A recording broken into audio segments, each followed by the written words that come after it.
Good evening, everyone. Thank you for joining us tonight for the Gardening Can Be Murder book presentation. My name is Raluca Barbu, and I am the adult programming specialist at the Algonquin Area Library in Illinois.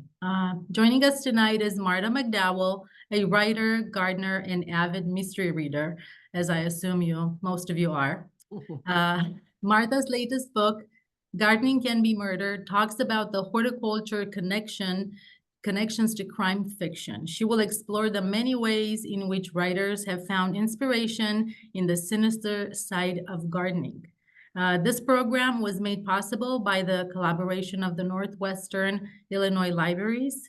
The book is available for checkout at some of the libraries in the area. The recording of this program will be available on the library's YouTube channel until December 1st. And since this is a Zoom webinar, your microphone and camera will be turned off as an attendee, but you can enable closed captioning and ask questions throughout using the chat or the Q&A feature. I will now turn it over to Marta. Marta, thank you so much for being with us tonight, and I hope you will be okay in an hour with your, cold. Yes, I apologize in advance to all of you who are clicking in because I have a bit of a cold, so my voice is a little gravelly. So we'll hope for the best. If I suddenly mute, it's because I need to cough. So thank you, Raluca, and again, thank you all for coming. And we'll just have a little look through the book and talk about sort of how it came to be and a few of my favorites that I uncovered, if you will, as I went along. So sometimes I think I was destined to be a writer. This is me, age 2. I know it's my second Christmas because this is our house in South Pasadena, California, which we left not long after that. I now live in New Jersey, which is where I spent most of my growing up years. But this was the Christmas present for the family that year, and the story goes that I would not leave the typewriter. I just kept saying, I type, which is kind of ironic because I spend a lot of my time, as I think of it, gardening at the keyboard now. So I was born into a family of readers, which was a great place to grow up. So we loved books. Everybody in the family did. And so, as you might guess, since my brother was the oldest, and he had probably the most robust bookshelf, he was 10 years older than me, I started with his Hardy Boys and read through as many of those as he had. The two in the middle were my two sisters, and I'll bet most of you can guess what I bridged to after that. And yes, indeed, that was Nancy Drew. So Nancy Drew, as I knew it, was in this kind of edition. These were not the first editions of many of these books. Nancy Drew's continued to be put out.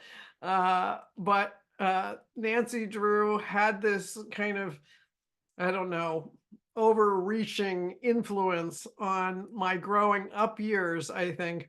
And sometimes I'm amazed that I didn't grow up with more of an inferiority complex, because Nancy Drew very deliberately, each book was about a different subject area.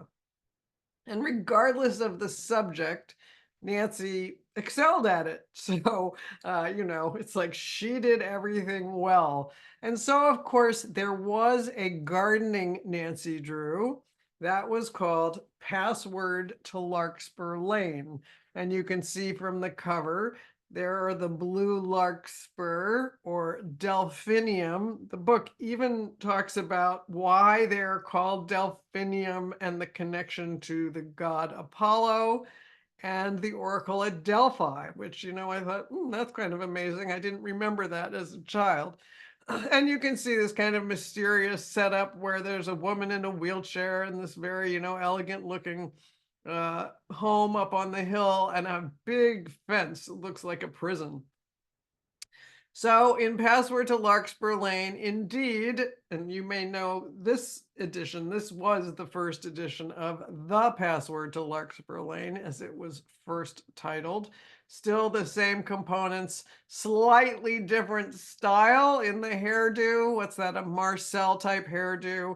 The Password to Larkspur Lane came out in 1933. So, she grows larkspur and she picks them to put in a flower show. So here is Nancy with her flowers in the flower show. You will notice that her vase of flowers here got first prize, but here comes this very mysterious, kind of vicious looking, I guess that's a Doberman, coming in, knocking them over. And, there are all sorts of mysteries abound and clues. And, of course, she solves it by the end. So the real mystery of Nancy Drew is Carolyn Keene. And again, some of you may know Carolyn Keene is not a real person, never was. She is an invention of the publisher. The publisher was called Stratmeyer Syndicate. They were from Newark, New Jersey, and they came up with many series for young adults. Or for juvenile fiction, as it was called at the time. Now we would call it young adult fiction. So many different people have written as Carolyn Keene. I hope I didn't burst anyone's bubble. I had someone in an audience once sort of gasp in horror when I said that. But here is one of the people who wrote a lot of Nancy Drews. Her name was Mildred Wirt, later Mildred Wirt Benson. She went to the University of Iowa. That's where her archives are now. She did not actually write Password to Larkspur Lane, but she wrote many others, and you can see in many different series, including the Brownies. Here is the author, Carolyn Keene, for Password to Larkspur Lane. It was written by Walter Carrig. Walter Carrig was another very productive writer, probably better known for Victory at Sea than for writing as Carolyn Keene. But I love this picture of him with his typewriter and his little Siamese cat and the cigarette dangling out of his mouth. So there you go. As I grew older, and it wasn't long before I graduated to the library, it's the library I still go to today because I still live in the same town I've lived in since I was, just over 2 years old. The Library of the Chathams, I live in Chatham, New Jersey, has a very, very robust mystery section.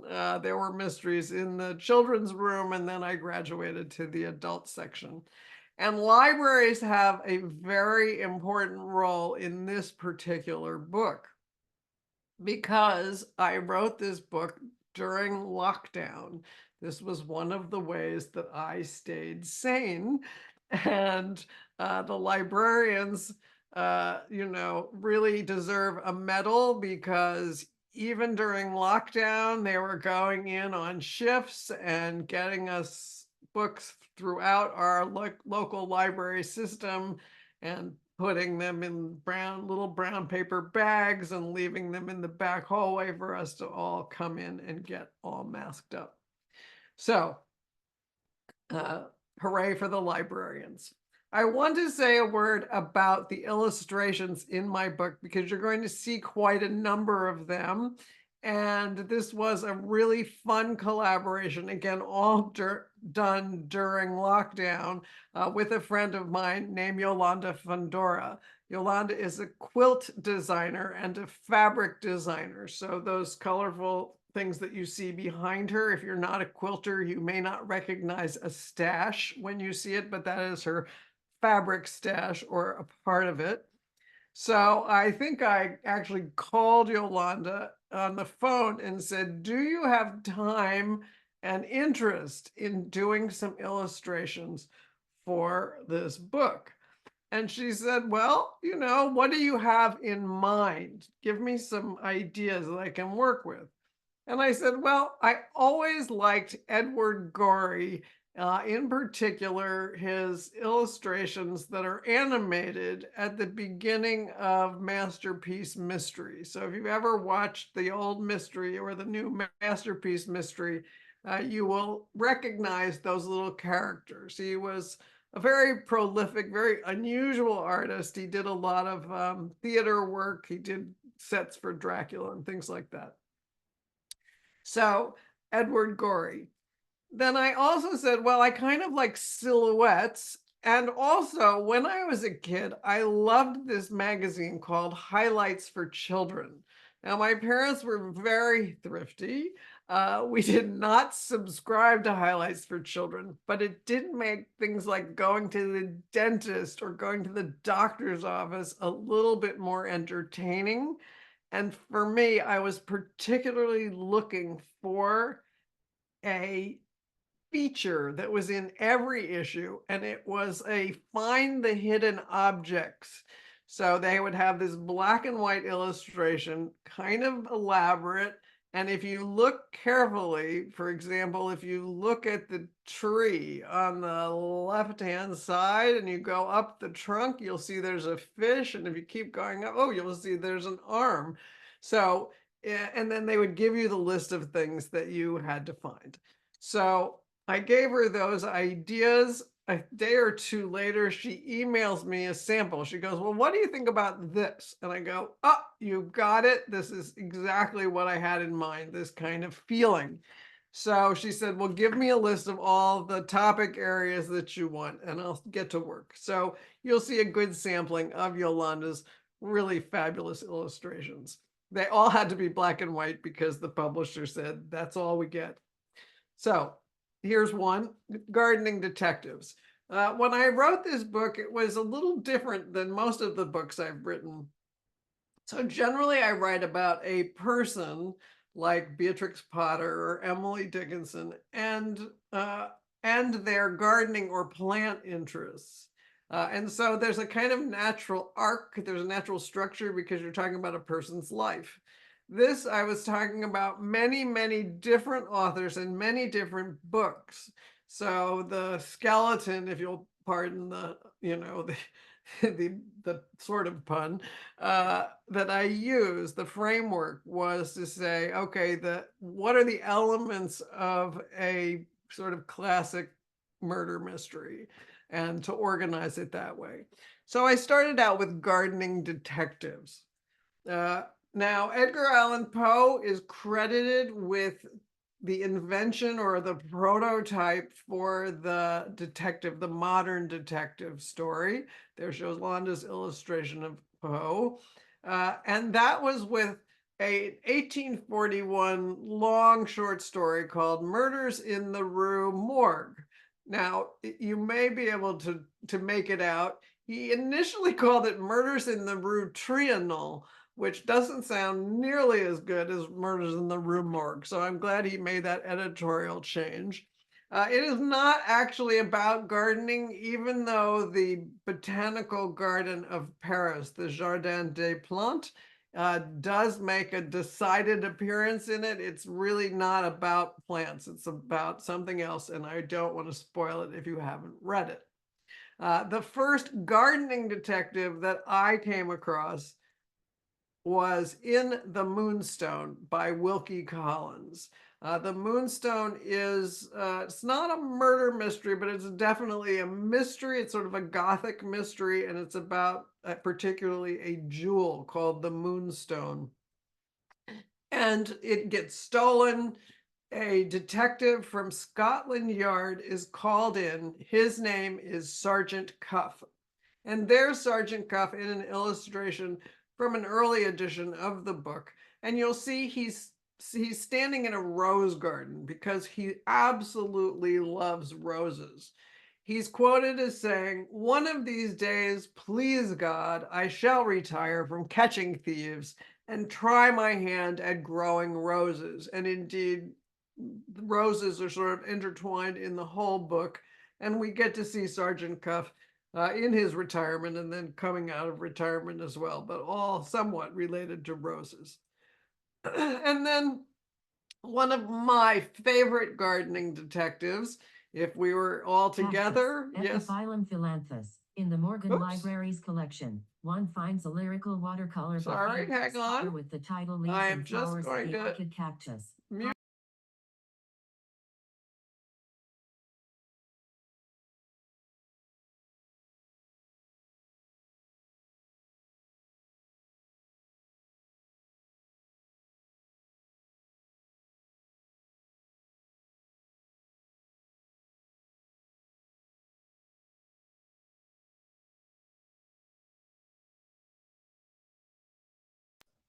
There we go. Sorry about that. Something in the background was running on my computer. My apologies. So back to one of my favorite gardening detectives, and that is Miss Marple. So Miss Marple was the creation, of course, of Agatha Christie. She was one of Christie's favorite characters. So Jane Marple and Hercule Poirot are the ones that get the most print from Agatha Christie's very productive hand. Miss Marple is introduced very early on, and then Christie goes on to write about her for decades. The problem was she had introduced Miss Marple as a woman of a certain age, and she once said, you know, I should have made Jane Marple a schoolgirl when I introduced her, because if you're going to write about somebody for, you know, 3 or 4 decades, then you've got to, you know, you've got to suspend disbelief, if you will, that they're still alive. So many actors have played Miss Marple in television and film. I was actually surprised about Angela Lansbury when I started, you know, sort of, you know, putting this together, but she was not just in Murder, She Wrote. She was also in a Miss Marple movie or two. Jane Marple was a gardener. She was in a village called St. Mary Mead. She had a flower garden that she very much loved. She did not grow vegetables, but she did grow the occasional herb, such as tansy, for her grandmother's tansy tea recipe. But she thought that gardening and bird watching were great hobbies if you were going to be a sleuth, because you could be outside and be watching what people were up to. Now, if I visited Miss Marple, I would try to go in the afternoon, you know, when the sun hits a certain place, and hope that she might offer me some of her damson gin. So gin made from plums.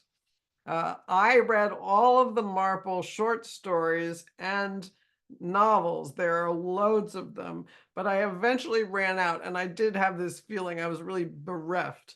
And so if you feel like you'd like more Miss Marple, I have good news, and that is that there is a new book. So when I was working on this, this ad popped up. You know, when you do too many searches, you start to get ads that are related to it. And this ad popped up for a book, and it said Agatha Christie Marple 12 New Mysteries. And I was so excited. I thought, you know, oh, they've found more. You know, they opened up some trunk. But if you read the fine print, you'll notice that there are 12 new mysteries by 12 contemporary crime fiction writers, and actually all very good. Quite a number of the stories are about horticulture and gardening. So that was really fun. And I'm sure your library has that as well. Okay, speaking of gardening detectives, we have Brother Cadfael. Brother Cadfael was the protagonist in a series of 21 books by a woman named Edith Pargeter, writing under the pen name Ellis Peters. It's a very interesting sort of place in the history of the mystery, because these were written in the 1970s and 80s, and she really, again, created a prototype for the historical murder mystery, which is extremely popular still today.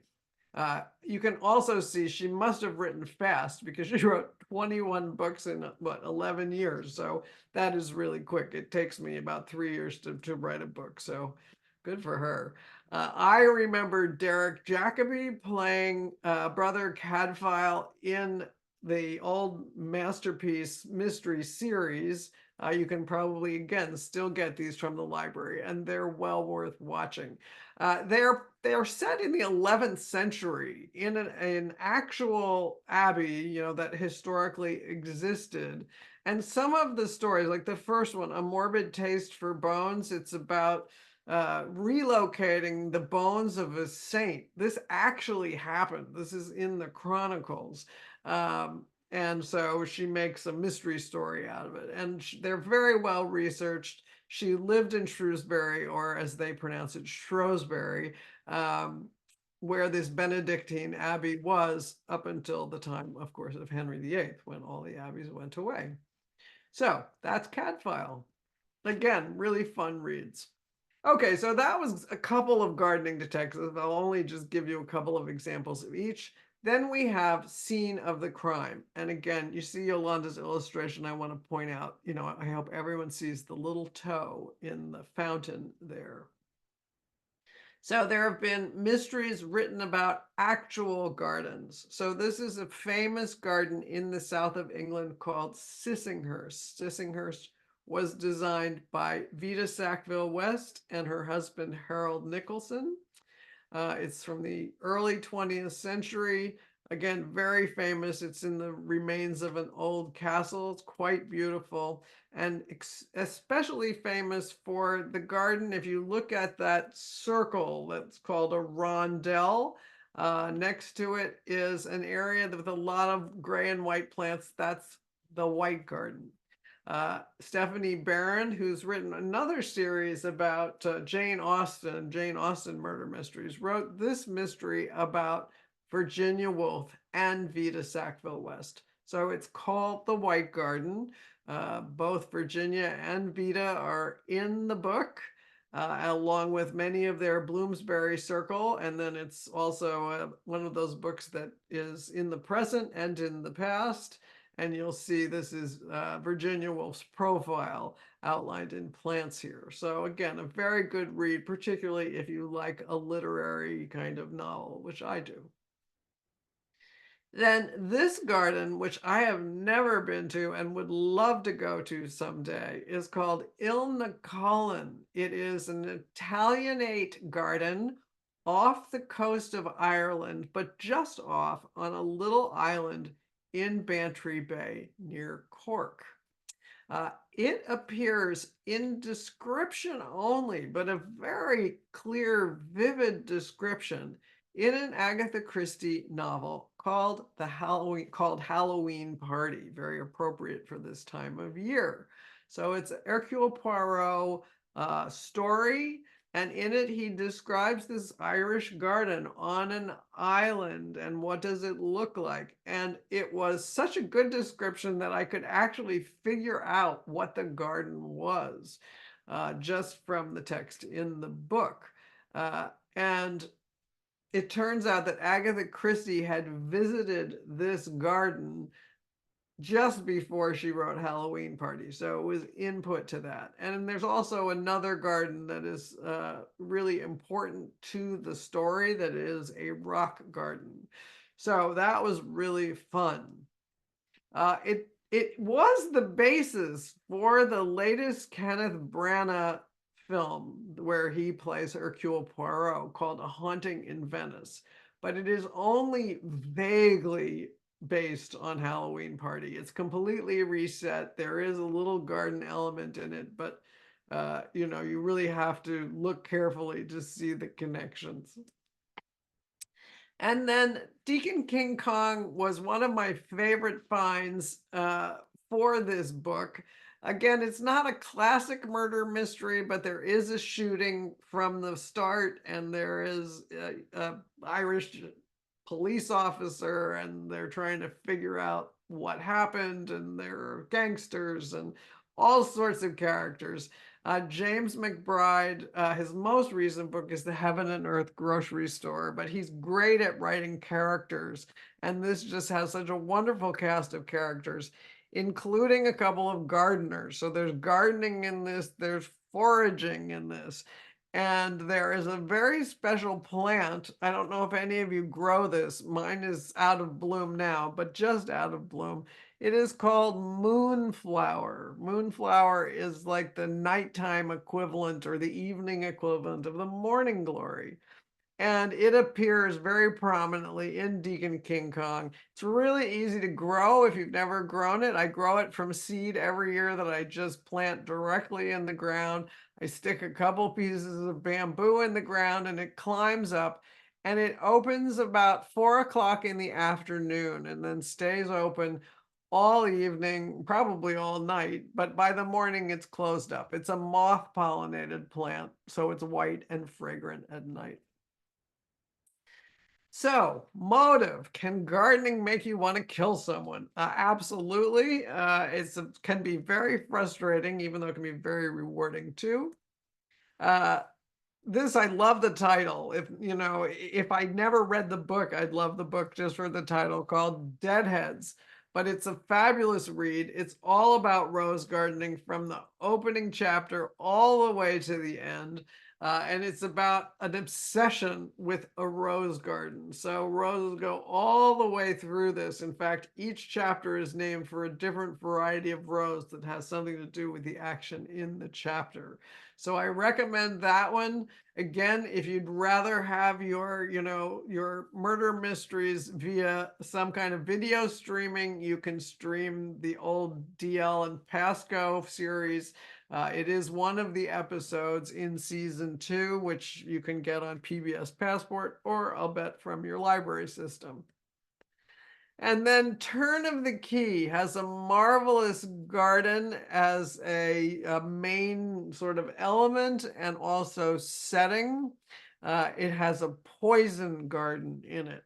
And again, Ruth Ware, writes a really good thriller, but do not read this as bedtime reading, because I think I was up till like 3 in the morning one night, or one early morning, trying to finish this book. And it surprised me at the end, which all of her books always do, but they're really that kind of gripping, edge of the seat kind of read.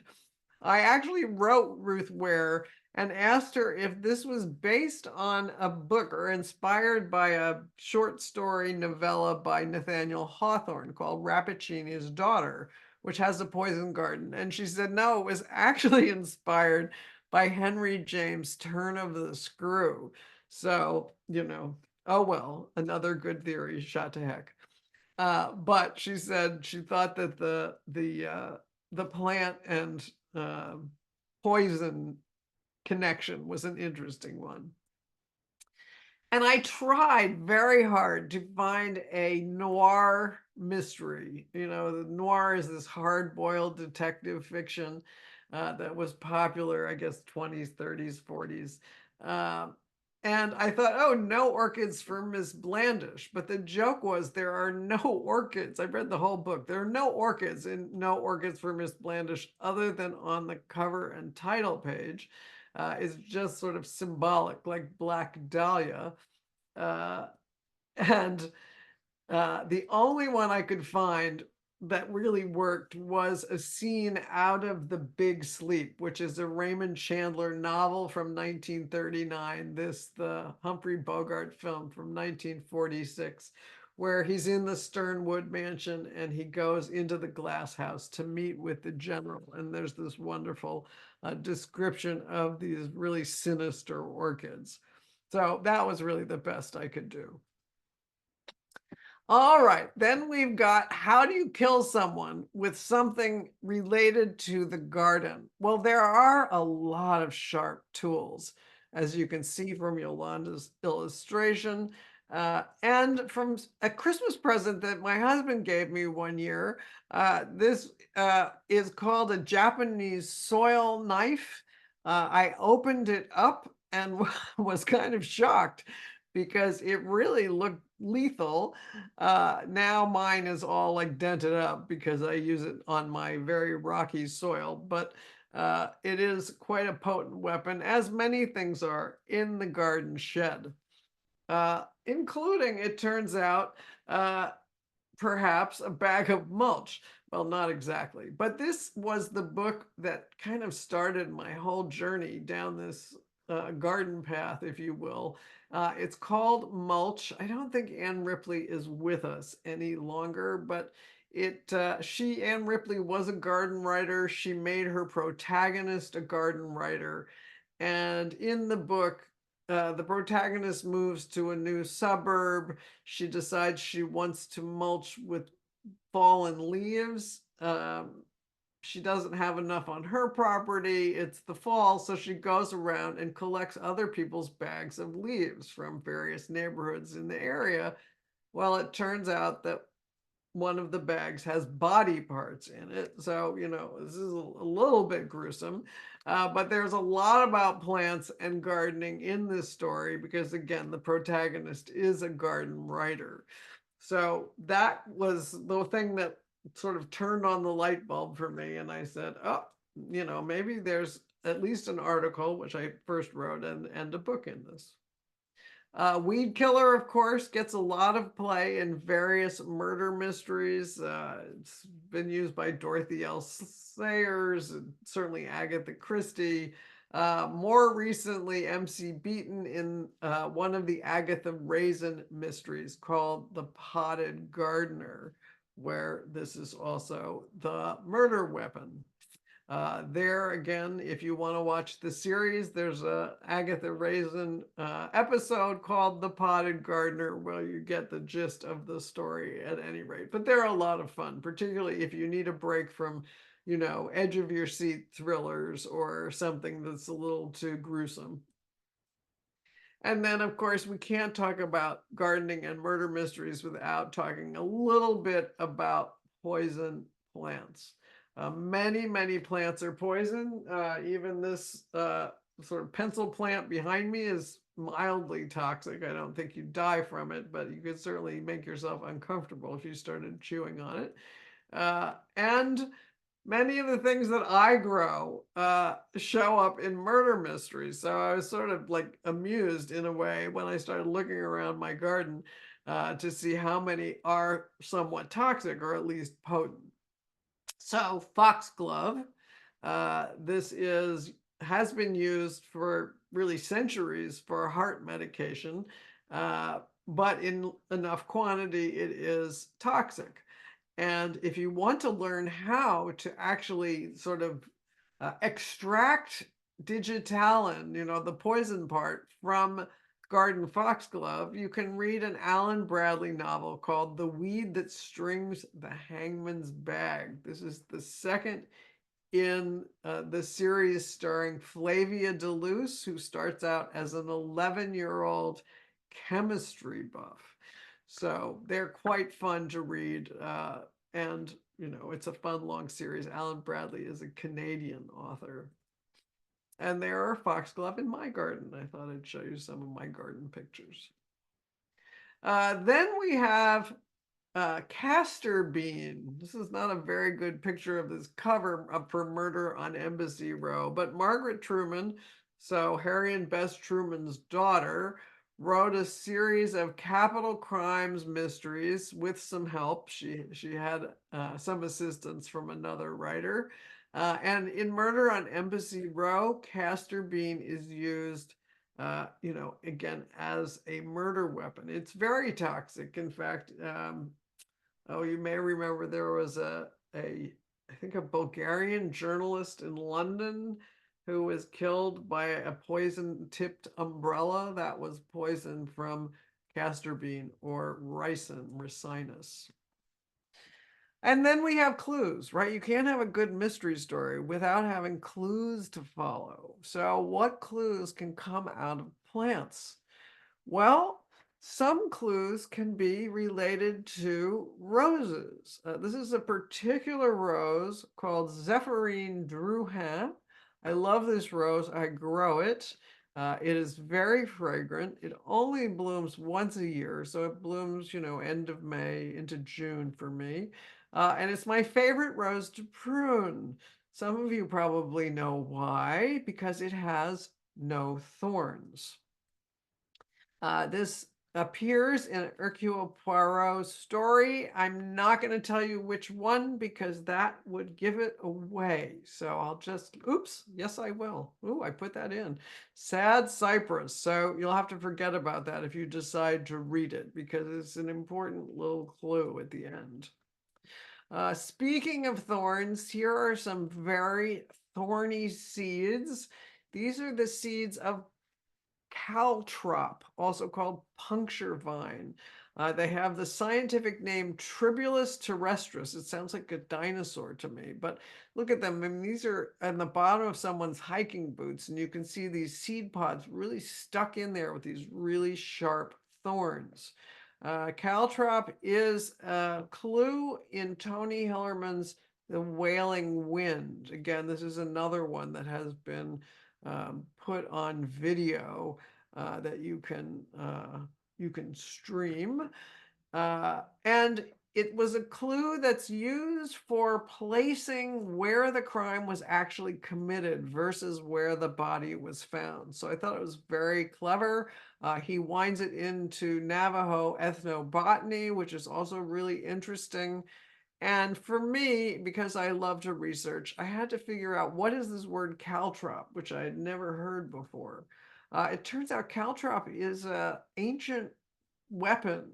The Roman armies used it. They made all of these little, I guess they, the smiths would make all these little metal sharp pegs and they'd throw them out in front of oncoming armies to damage the feet and hooves, which is another sort of gruesome thing. But that's where the name comes from. And then, can gardeners be the suspects? Absolutely. So they appear as suspects in many different books. This one I particularly loved the writing. I just came across this, frankly, because of the name, Death in the Garden.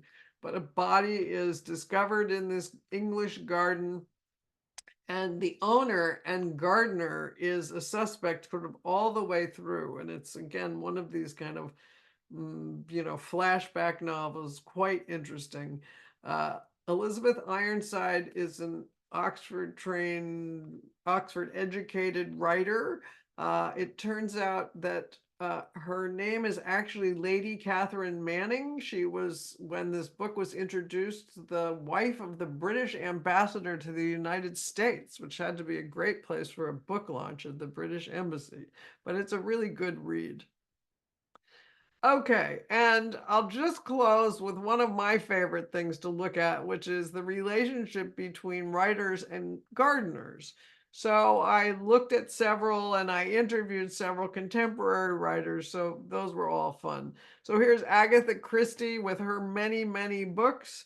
Agatha Christie grew up in a country home. There was a garden there. Her grandmother had a big rose garden. And when she was married to her second husband, they purchased a home called Greenway in the south of Devon, which is out sort of in the west country of England, very near to where she grew up. And it had a really lovely collection of rhododendrons and camellias, which they added to. So she got to be quite the gardener toward the end of her life. I'd love to go there someday. It is a National Trust property now, so you can go visit. I'm sure they have a great gift shop and tea room. But if you don't have a chance to go to England, you can see shots of Greenway, so Agatha Christie's country home, in the very last Hercule Poirot mystery that starred David Suchet. And so it's set at Greenway. You can see the portico there. And so it's got some nice shots of the garden. Dead Man's Folly. Rex Stout, another really interesting character. He was brilliant in a lot of ways and had a very interesting career, including at one point he was in the Navy and he served on Theodore Roosevelt's yacht, which I thought was just great. But he wrote a huge series starring Nero Wolfe, who was this sort of corpulent detective. And Nero Wolfe loved orchids. Excuse me, I'll get some water. So there's Nero. Again, a lot of different people played Nero Wolfe. And his sidekick, Archie Goodwin, including William Shatner, who I think of as Captain Kirk, played in a pilot as Archie Goodwin. Rex Stout had a huge plant collection, both inside and out. And but not many orchids, a few, but that was pretty funny because something like 400 different orchid varieties are named in the Nero Wolfe canon. But he actually had a great preference for tall bearded irises. You can see a picture here of his collection in Danbury, Connecticut. So a great gardener and a really prolific writer. And I will close because I'm losing my voice with Cynthia Riggs, another very interesting writer and gardener. She started writing when she was in her 60s, still going strong. She's hoping to come out with 20 different mysteries starring a 90-year-old detective based on her mother. And she is a 16th generation Martha's Vineyarder. And that's the old family homestead.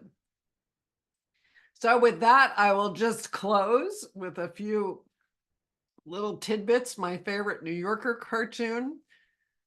And be careful how many mysteries you read or your garden may end up looking like mine. Thank you very much.